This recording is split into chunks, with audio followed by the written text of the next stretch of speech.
তারান্তর জালে দেশ বিদেশের কত পদাবলী বংশমালী।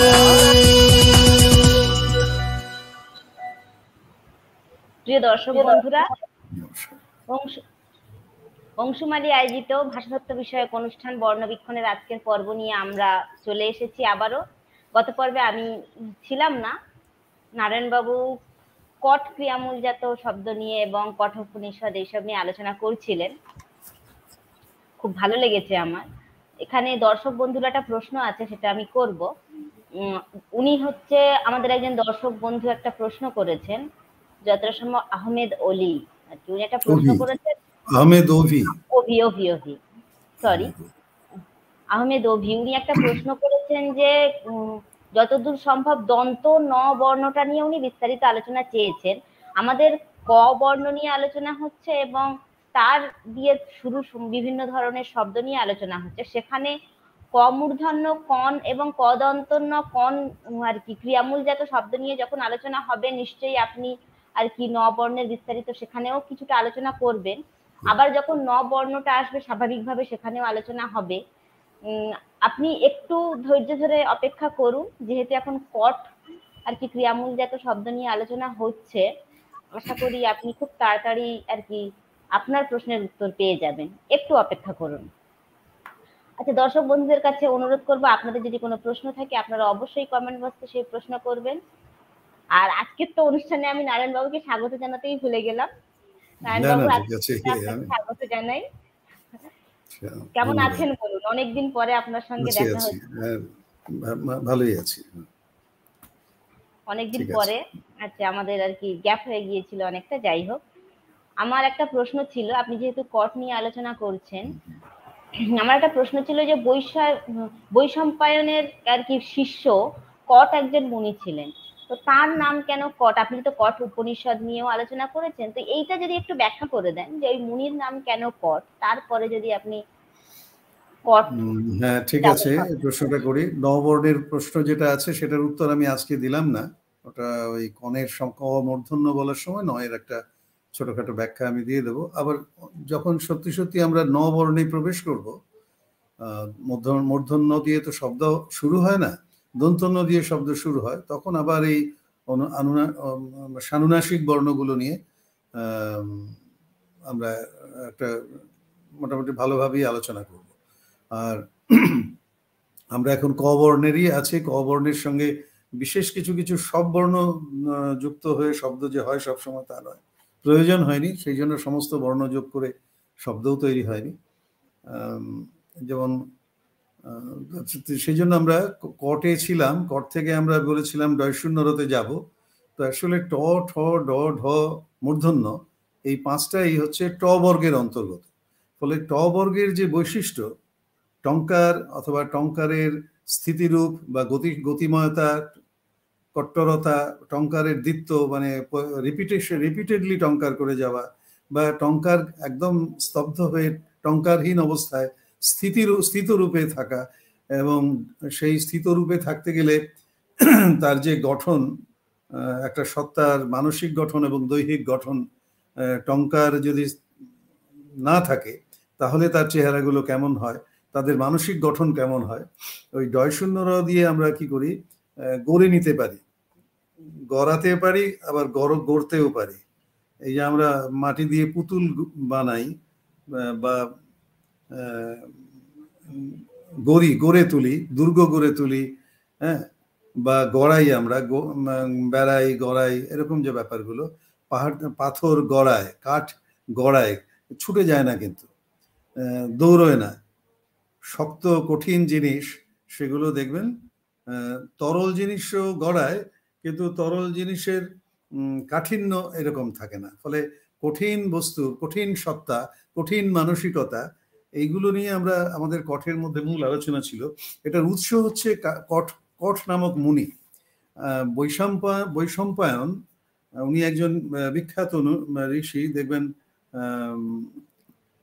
পুরাণের বর্ণনা দিচ্ছেন, বৈশম্পায়ন কহিলেন বলে তিনি বর্ণনা দিচ্ছেন পুরাণ কাহিনী, এরকম বহু জায়গায় পাওয়া যাবে।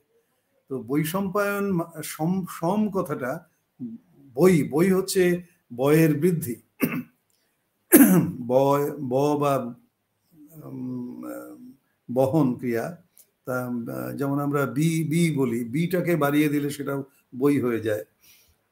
বিশেষ বিশেষ সম, বই সম্পায়ন, বি সম্পায়ন। সম্পা অনেক সময় মেয়েদের নাম হয়, আসলে সম্পা হচ্ছে আকারটা এখানে একটা আধার, প্রকৃতি রূপ। সম মানে হচ্ছে শক্তির সীমায়ন। আমরা আমাদের শক্তির তারতম্য আছে, কোনো মানুষ অত্যন্ত পালোয়ান হয়, প্রচুর দৈহিক শক্তি ধারণ করেন। আমরা একই অনুকণা থেকেই প্রাণ শক্তির বিকাশ হয়েছে, কিন্তু বিকাশের স্তরে লালন পালনের কারণে পুষ্টির অভাবে কারো শক্তি কম, কারো শক্তি বেশি, কারো জন্মগতভাবে জিনগতভাবে কারো গঠন শরীরের গঠন শক্তিশালী হয়, কারো কাঠামোটা দুর্বল হয়।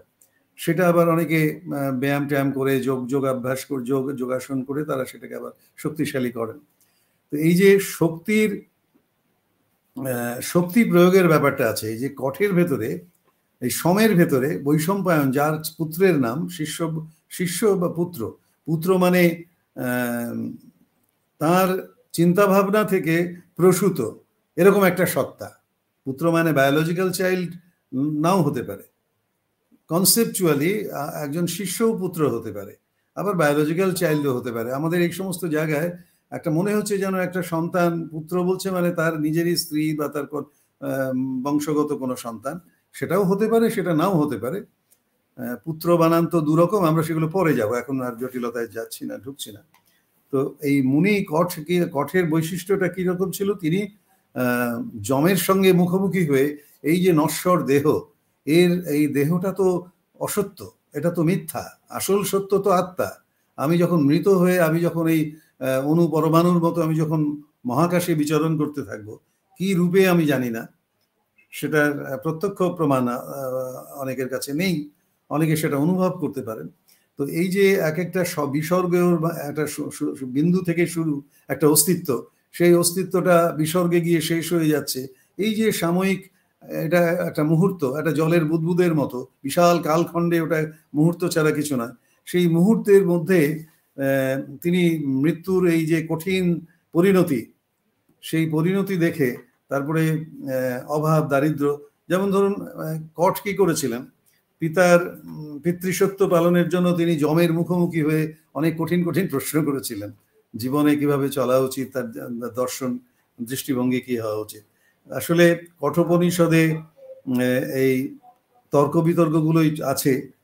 উনি নচিকেতার সঙ্গে তার পিতা বিশ্বজিতের একটা কথোপকথন আছে, দ্বিতীয় অধ্যায় আছে যম আর নচিকেতার কথোপকথন, যম এবং নচিকেতা, এইটা কঠোপনিষদের বিষয়। তো ঈশ্বর সম্বন্ধেও তর্ক বিতর্ক আছে। এটাতে কি করেছিলেন উনি? পিতৃসত্য পালনের জন্য জমালয়ে গিয়েছিলেন, বৈশম্পায়নের পুত্র উনি। নচিকেতা জমালয়ে গিয়েছিলেন এবং যমের নিকট আত্মজ্ঞান শ্রবণ প্রার্থনা করেছিলেন, যে আমার নলেজ কি করে হবে, আমার আত্মার উপলব্ধি, আত্মজ্ঞান কি করে আমি লাভ করব। যমের আত্মতত্ত্ব ব্যাখ্যা করেছিলেন, যমের কাছ থেকে সেটা শুনেছিলেন।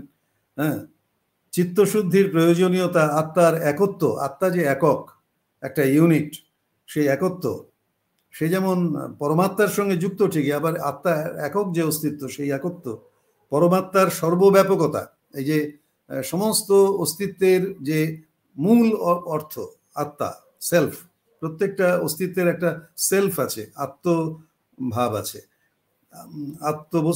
আত্মতত্ত্ব, সেই আত্মতত্ত্বের ব্যাখ্যা এবং চিত্তশুদ্ধির প্রয়োজনীয়তা, পরমাত্মার সর্বব্যাপকতা, যোগ বিধি, এই যে যুক্ত হওয়া, আমরা কিভাবে যুক্ত এক আত্মার সঙ্গে আরেক আত্মা। আমরা যেমন আমি যদি মনে করুন এই মহাকাশে, এই ভূমণ্ডলে, পৃথিবীতে আমি একজন, আমাকে ঘিরে আছে এই আমার প্রতিবেশ, তারপরে আমার পরিবেশ আমাকে বেষ্টন করে আছে, এবং সমস্ত এই পৃথিবী যেন আমাকে বেষ্টন করে আছে, আমি তার কেন্দ্রে আছি।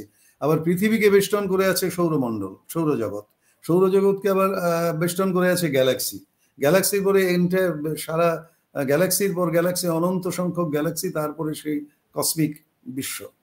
তো এই যে কসমিক জগৎ, মহাবিশ্বের যে জগৎ, সেই জগতের কেন্দ্রে আমি বসে আছি। তা আমার সঙ্গে আমি যুক্ত হব কি করে? সেই যোগ, সেই যেটা যজুর্বেদে এই সমস্ত জিনিস ব্যাখ্যা করা আছে, এগুলো নিয়ে আলোচনা হয়েছে। আসলে কঠের অর্থটা এবার চলে আসি। এইসব তো তাত্ত্বিক ব্যাখ্যা, উপনিষদে এইসব ব্যাখ্যা ট্যাখ্যা আছে। আমরা কঠ বলতে আমরা একটা মুনির নাম জেনেছি, কঠোপনিষদ নামে একটা বইয়ের নাম জেনেছি, এইটুকু কঠের অর্থ। কিন্তু কঠের ক্রিয়াভিত্তিক অর্থটা হচ্ছে মানে কারক বা কারীর টঙ্কার যখন স্থিত হয়ে যায়, স্থিত রূপে থাকে, স্থিত রূপে তার মানে গতিহীন হয়ে যায়, নির্জীব, নিঃসার, অসার হয়ে থাকে। এটা কাঠের সঙ্গে, কঠের আধার হচ্ছে কাঠ। কাঠে আমরা কি দেখি? একটা যদি বড় শাল বৃক্ষের একটা যদি বড় টুকরো, যদি কাণ্ডটা যদি কেটে ফেলে রাখা হয়, কিছুদিন পরে সেটা পাথরের মতো শক্ত হয়ে উঠবে, তাই না? তার ভেতরে রসকস কিছু থাকবে না, প্রাণশক্তি থাকবে না, শুকিয়ে কাঠ হয়ে যাবে। এই যে কঠিন, এই কাঠিন্য বা এই কঠোর ভাবটা, যেটা কাঠের বৈশিষ্ট্য, প্রথমে কাঠ শব্দটা তৈরি হয়েছে ওই গাছের থেকে যে কাঠ তৈরি হচ্ছে, সেই কাঠকে দেখে কিন্তু কাঠ শব্দটা তৈরি হয়নি। ক্রিয়াভিত্তিক অর্থটা তারা ভেবেছেন ভাষাশাস্ত্রীরা। ভেসে তখন কঠকে বোঝাবেন কি করে? তখন উনি মানে যেহেতু কাঠের ব্যবহার ছিল, তো কাঠকে দেখিয়ে বলেছেন এই হচ্ছে কঠের আধার। অর্থাৎ তুমিও ওইরকম কাঠ হতে পারো, তোমার সামনে প্রচুর ভোগের সামগ্রী আছে, কিন্তু তুমি আত্মসংযমের মাধ্যমে তোমার ন্যূনতম যেটুকু দরকার, বাকিটা তুমি ভোগ করবে কেন? সে তো মিথ্যা। সেই ভোগ তো আকণ্ঠ ভোগ করলে কি হয়? আয়ুর ক্ষয় হয়, দেহেরও ক্ষয় হয়, এবং আত্মার বিকাশ হয় না, আত্ম ক্ষয়প্রাপ্ত হয়, আত্মকে মানে অসম্মান জানানো হয়, অশ্রদ্ধা করা হয়। অর্থাৎ আত্মার স্বরূপকে যদি আমি চিনতে পারি, তাহলে বিশ্বের সমস্ত অস্তিত্বের আত্মার সঙ্গে তাদের যে আত্মবোধ, তাদের সঙ্গে যদি আমরা মিলিত হতে পারি, সেটাই হচ্ছে মুখ্য, সেটাই চূড়ান্ত উদ্দেশ্য। ফলে জীবনটাকে ওইরকম ভোগবাদে ভেসে যেও না, আকণ্ঠ ভোগ্যবস্তু পান করো না। মানসিক ভোগ এবং দৈহিক ভোগ দুটোই অপ্রয়োজনীয়। কারণ ওই মানে ব্যক্তি স্বাতন্ত্র্য এবং উদ্বৃত্ত সম্পদ যখন তৈরি হচ্ছে, মানুষ ভোগের প্রতি লালসাময় হয়ে উঠছে, লালসা বাড়ছে, লিপ্সা বেড়ে যাচ্ছে। সেই ভোগের লিপ্সাকে কি করতো? সমাজে বৈষম্য, বন্টনে বৈষম্য এবং মানুষে সংঘাত, সংঘর্ষ, যুদ্ধ, গোষ্ঠীতে মারপিট, ভাঙন, গোষ্ঠী ভাঙন, এই সমস্ত হচ্ছিল। এই কথাগুলো আমি আগের দিনও বলেছি, এগুলো আর বলে সময় নষ্ট করছি না। কাঠের নীতি অনুসরণে চলমান যে জীবন, যোগীন, কঠের সঙ্গে ইন প্রত্যয় যোগ করলে ওটা কঠিন হয়ে যায়। এবং কঠিন জীবন মানে কৃচ্ছ্র মানে আবর্তনকারী, রিফলা মানে আবর্তন, রিপিটেটিভ ভাবে আমি অরবিটে রোটেট করছি। গৃহ থেকে কর্মক্ষেত্রকে আবার গৃহ, এই যে ছুটে চলেছে, এটা অরবিটে। নারায়ণ বাবু, কঠোর আর কঠিনের মধ্যে কোনো পার্থক্য আছে? আছে। কঠিন হচ্ছে কঠের সক্রিয়তা চলমান।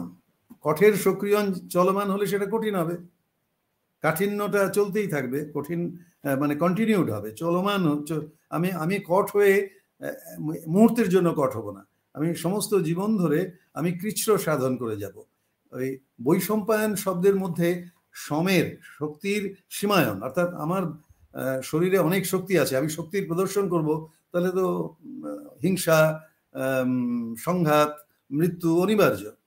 ফলে আমাকে যেমন দৈহিক শক্তিকে, মানসিক শক্তিকে আমার প্রচুর চাহিদা, কামনা বাসনা, ইন্দ্র আমাকে প্ররোচিত করছে, আমার শরীর মনের ভেতরে অন্তঃস্থলে বসে সে আমাকে প্ররোচিত করছে, আরো ভোগ করো, আরো উৎপাদন করো, ভোগের জন্য উৎপাদন করো।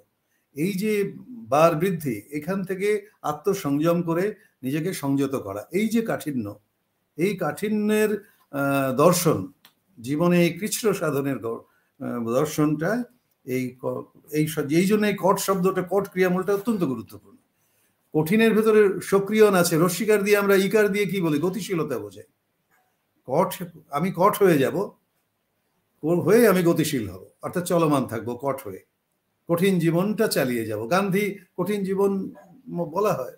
রবীন্দ্রনাথ বিশাল জমিদারের পুত্র, তিনি ওই শান্তিনিকেতনে গিয়ে বৃক্ষ মরুভূমির মধ্যে গিয়ে, হ্যাঁ, তিনি ওই কঠিন জীবন, যাতে তিনি শিক্ষার, দেশের একটা নিজস্ব ভাষা, নিজস্ব সংস্কৃতি, গ্রাম বাংলার গ্রামীণ সংস্কৃতিকে ই করে তিনি যাতে একটা প্যারালাল, সমান্তরাল একটা শিক্ষা ব্যবস্থা মানুষের সামনে তুলে ধরতে পারেন।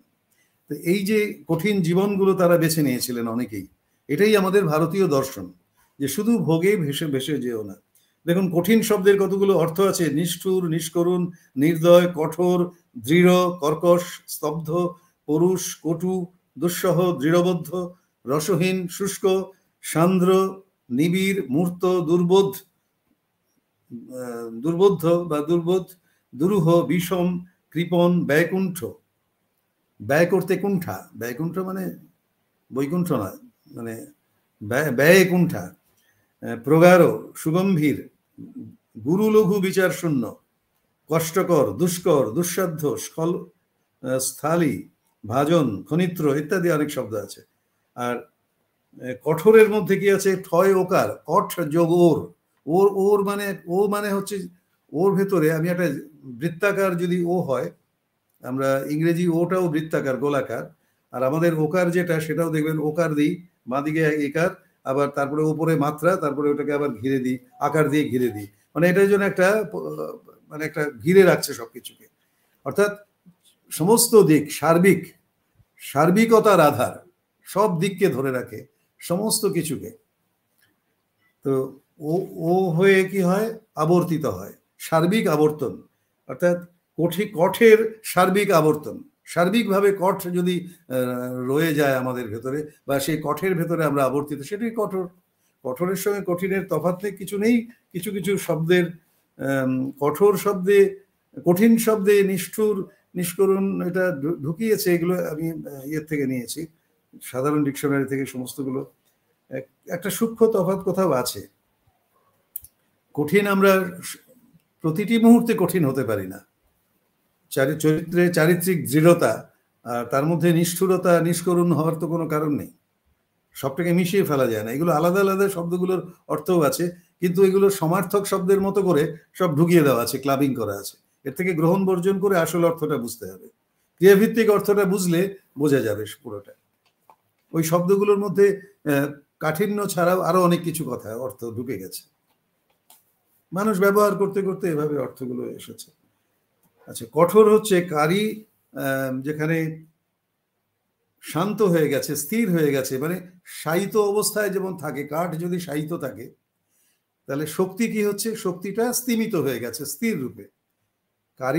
কারি যে কিছু করে, তার ভিতরে কি কাজ করে, সে কিভাবে করে? শক্তি প্রয়োগ করে করে, শক্তি যোজন করে করে। আমি কারি, আমি কারক। কোনো কারক যদি কিছু করে, আমি হাতুড়িটাকেও, হাতুড়িও কারক।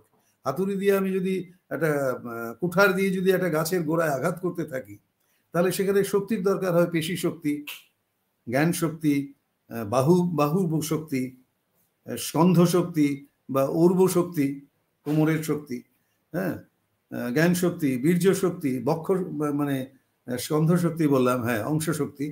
এরকম ভাবে বিদ্যুৎ শক্তি, কত রকমের, পারমাণবিক শক্তি, না কত রকমের শক্তি আছে। আমি শক্তি প্রয়োগ করে তো কাজ করব। তো শক্তি প্রয়োগ করলে, শক্তিকে যদি আমি যখন কঠ হব, তখন শক্তি কিন্তু কাজ করবে না, শক্তি শায়িত থাকবে, শুয়ে আছে, সেই জন্যই আমি নিষ্প্রাণ। তো কঠোরের ভেতরে, কাঠিন্যের ভেতরে, কঠের ভেতরে শক্তিকে শায়িত করে রাখা আছে, এবং সেই জন্য কিন্তু কত শক্তি, সেটা কাঠকে পোড়ালে বোঝা যায়।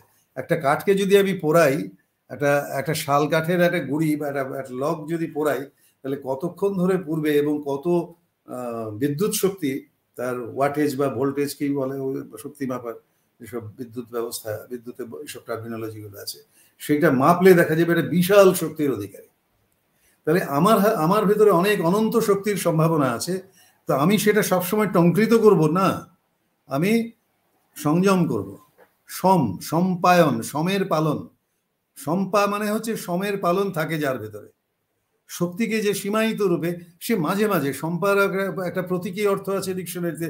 সম্পা মানে হচ্ছে বিদ্যুৎ, তড়িৎ। তার মানে কি, আমরা যখন বজ্রপাত হয় বা মেঘে মেঘে ঘর্ষণ হয়, কদাচিৎ হয়, সব সময় হয় না।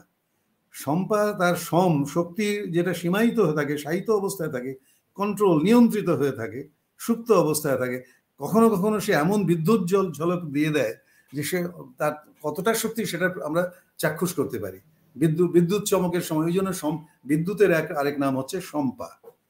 বিদ্যুৎ মেঘে মেঘে ঘর্ষণ ছাড়া কিন্তু ওই শক্তি বিদ্যুৎকে দেখতে পাবো না, তাই না? তো ওই সম্পা যে আয়নে চলাফেরা করে, আর বিশেষ বা বিপরীত সম্পায়ন, অর্থাৎ এখানে সম্পার মধ্যে ওই সমীভবন, সীমায়িত করা শক্তিকে সংযম, আত্মসংযম, নিজের শক্তিকে হিংসা করতে ইচ্ছে করছে, কিন্তু আমি জানি হিংসা করলে হিংসা বাড়বে, আমি যতটা সম্ভব এড়িয়ে তাকে চলা যায়, অহিংস পথে চলা যায়, সেটা আমাকে চেষ্টা করতে হবে। এই যে জীবন ধর্ম, এটাকেই বলছে কাঠিন্য, তাই না? হিংসা শক্তি প্রয়োগ করাটা সোজা, শক্তিকে নিয়ন্ত্রণ করা কঠিন। এইটাই হচ্ছে কৃচ্ছ সাধন, ভোগের ক্ষেত্রেও তাই, ভোগবিলাস উৎপাদনের ক্ষেত্রেও তাই। আমার প্রয়োজন নেই অতিরিক্ত উৎপাদন করে কি করবো? আমার একটা কমিউনিকেশনের জন্য একটা মোবাইল থাকলে যথেষ্ট, আমার 10টা মোবাইল তো দরকার নেই। এই যে ভোগ স্পৃহা, মানুষের লালসা, এইটাকে সমালোচনা করেই এই দর্শনটা তৈরি হয়েছিল কঠোপনিষদ। কারণ মালিকানার তত্ত্ব চালু হয়েছিল, ফলে উৎপাদন বাড়িয়ে চলেছে সে নিজের ভোগের জন্য, অতিরিক্তগুলো বিক্রি করে আরো ধন সম্পদ আহরণ করা, এই লোভ, পুঁজিবাদী ব্যবস্থার বিপরীতে এই দর্শনগুলো কাজ করত। তো আমি যেটা বলছিলাম যে কট থেকে কাঠ, কাঠের ক্রিয়াভিত্তিক অর্থটা আমরা জীবনের অন্যান্য স্তরেও, কাঠের ভেতরে যদি সীমায়িত থাকি, ফিক্সড হয়ে যায় যে কাঠের কাঠিন্যটাই কাঠিন্য, ওইটার ভেতরে সেই বৈশিষ্ট্যটা প্রবল দেখা যায়, সেটা একটা সাদৃশ্য অর্থ। কট থাকে যে আধারে, এটাই হচ্ছে মূল অর্থ। যে আধারে থাকে, আমার ভেতরে যদি সেই কট থাকে, আমি যদি আমার ভেতরে যে টঙ্কার আছে সেটাকে যদি স্থিত রূপে ধরি, তাহলে আমি কট হয়ে যাব, আমি কঠোর, একটু কাঠিন্য আসবে আমার ভেতরে, আত্মসংযমন করতে পারবো, প্রলোভনে, ভোগ লালসায় আমি ভেসে যাব না। তাহলে আমি যে জন্য জন্মেছি এই ধরাধামে, আমার যে ভূমিকা নেভানোর কথা, সমস্ত প্রকৃতি, বিশ্ব প্রকৃতির একক হয়ে, একক আত্মা হয়ে এই বিশ্ব প্রকৃতির স্বার্থে কাজ করা, মঙ্গলের জন্য, সেটাই হচ্ছে আমার দর্শন, জীবন দর্শন।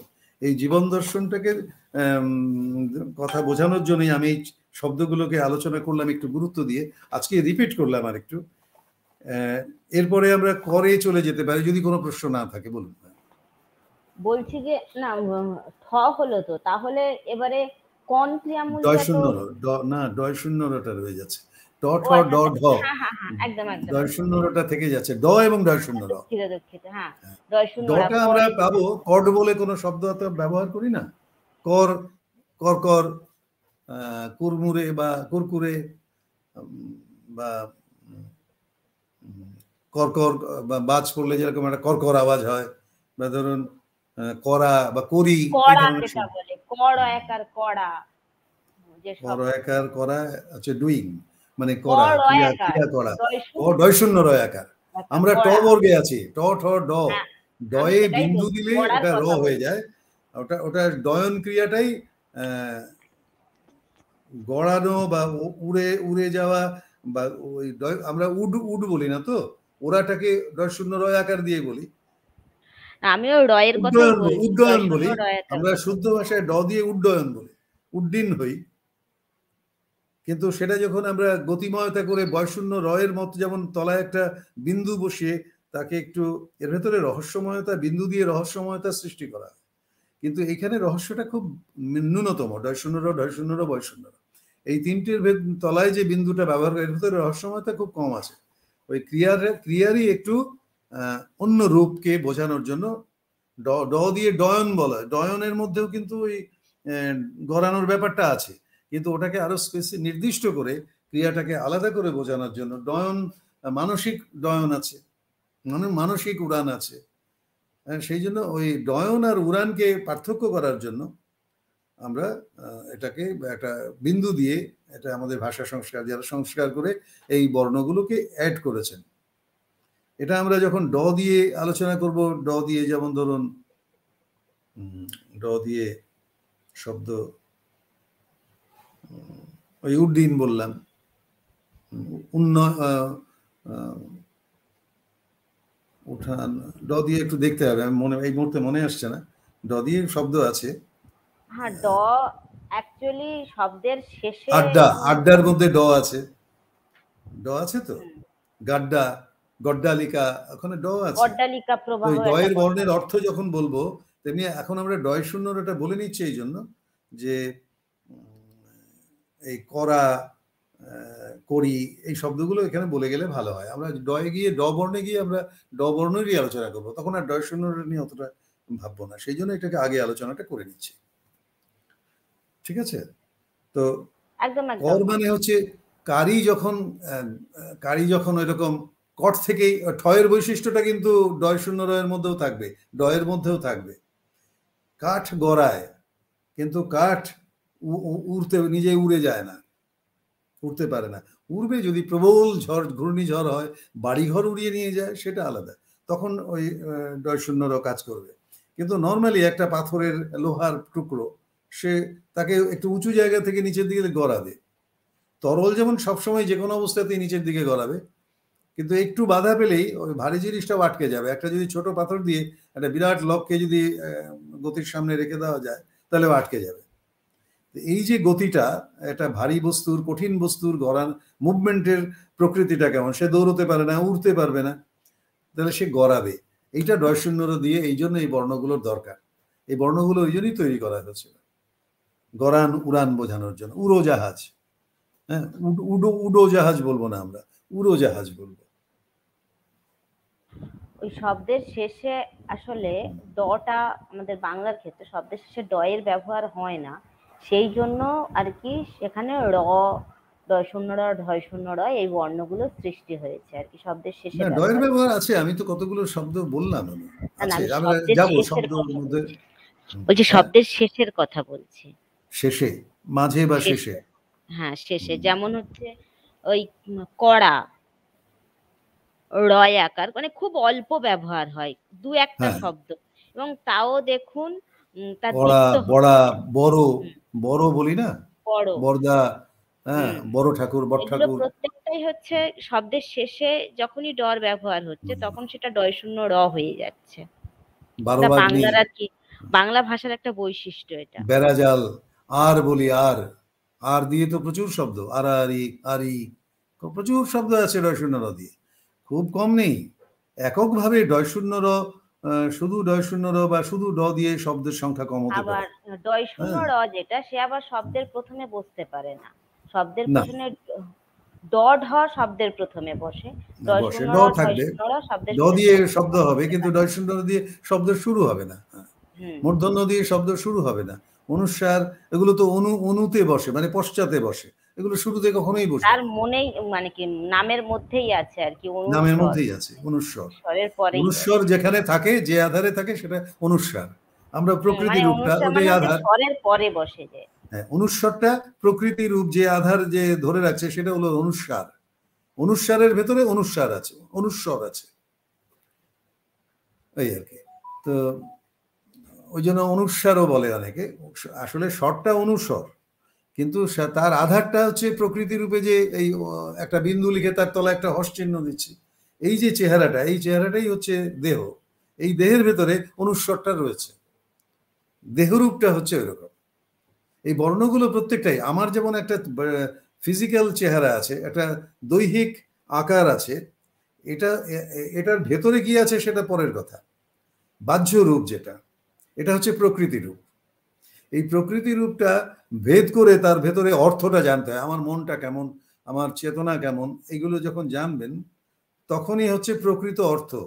আমরা একটা পাহাড় দেখছি, পাহাড়টাকে যদি ভেঙে বিশ্লেষণ করে তার অনুপরমাণুকে বারকে দেখা যাবে সেই electron, proton, positron, electron positron, এরই পারমিটেশন, কম্বিনেশন, আরো অন্যান্য আরো কিছু মৌলিক পদার্থ মিলে টিলে এরকম একটা বাহ্য শরীর নিয়ে পর্বতটা দাঁড়িয়ে আছে, একটা বৃক্ষ দাঁড়িয়ে আছে,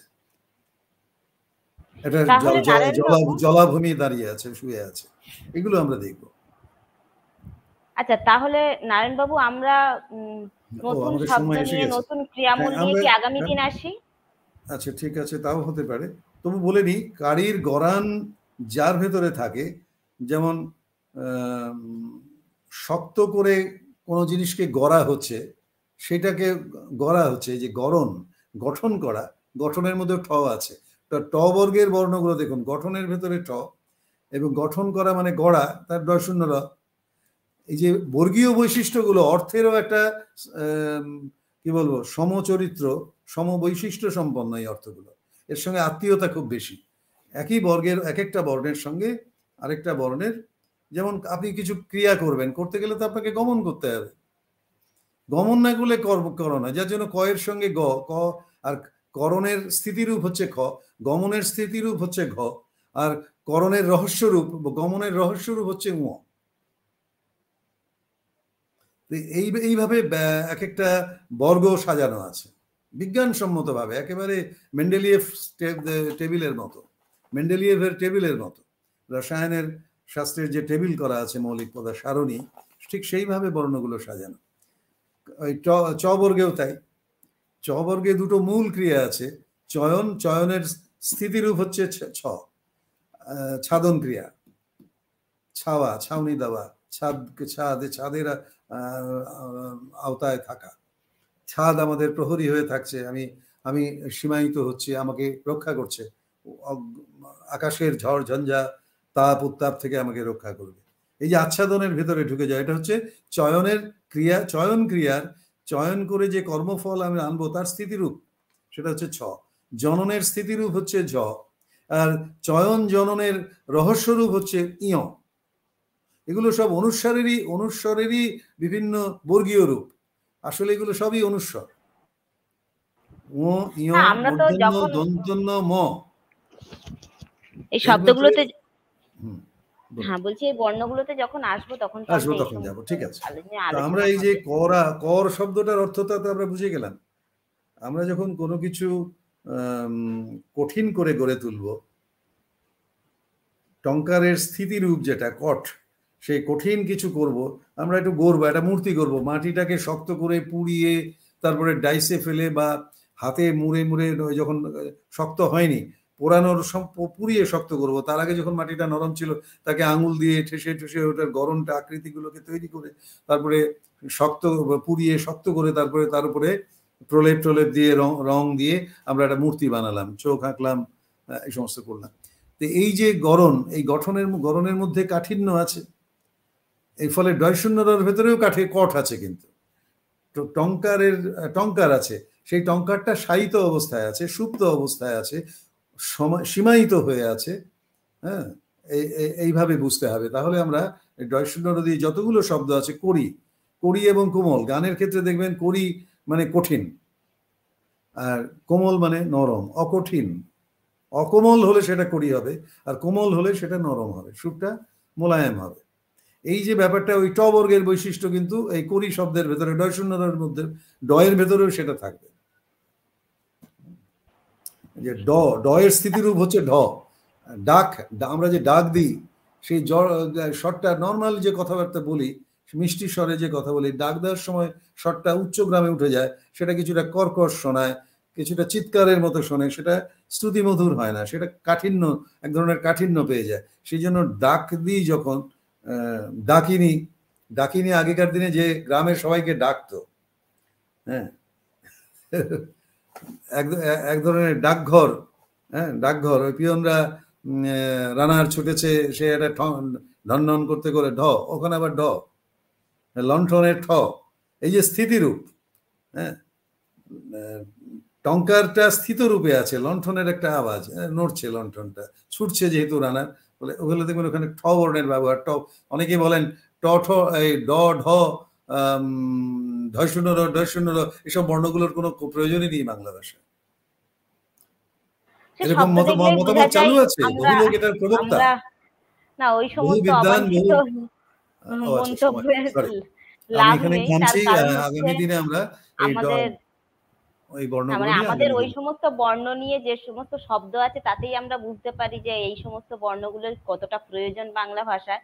কারণ এই বর্ণগুলো বাংলা ভাষার শব্দ তৈরি করতে সাহায্য করছে এবং এই যে বৈচিত্র্যটা আনছে, অতএব শব্দ ভান্ডারও সমৃদ্ধ হচ্ছে আমাদের। অতএব যারা এই সমস্ত মন্তব্য করছে তাদের ব্যক্তিগত ব্যাপার, সেই মন্তব্যে আমাদের আর কি সময় নষ্ট করে লাভ নেই। আমরা আগামী দিন তাহলে আসি নতুন শব্দ নিয়ে, কি বলেন? ঠিক। আজকের হ্যাঁ। মতো তাহলে এখানেই রাখি আমরা। সবাই ভালো থাকুন, সুস্থ থাকুন। দর্শক বন্ধুরা, আপনাদের কোনো প্রশ্ন থাকলে অবশ্যই কমেন্ট বক্সে জানান। নারায়ণবাবু, আপনিও ভালো থাকুন, সুস্থ থাকুন। আমাদের সঙ্গে আবার আপনার দেখা হচ্ছে আগামী বৃহস্পতিবার। বৃহস্পতিবার, হ্যাঁ। বৃহস্পতিবার দেখা হচ্ছে। ঠিক আছে, ততদিন সবাই ভালো থাকুন। শব্দ শুভ নিয়ে আরো সন্ধ্যা। ভাবতে বলবো দর্শকদের।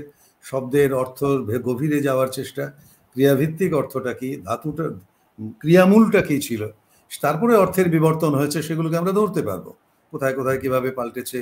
কিন্তু আমরা যদি অখণ্ড অর্থটা জানি, তাহলে আমাদের ভাষাবোধ, আমাদের ধারণ ক্ষমতা, অদৃশ্যকে দেখতে পাওয়ার ক্ষমতা আমাদের বেড়ে যাবে। হ্যাঁ, সবকিছু তো আমরা দেখতে পাই না, তো ভাষা দিয়েই একদম। আমরা দেখবো।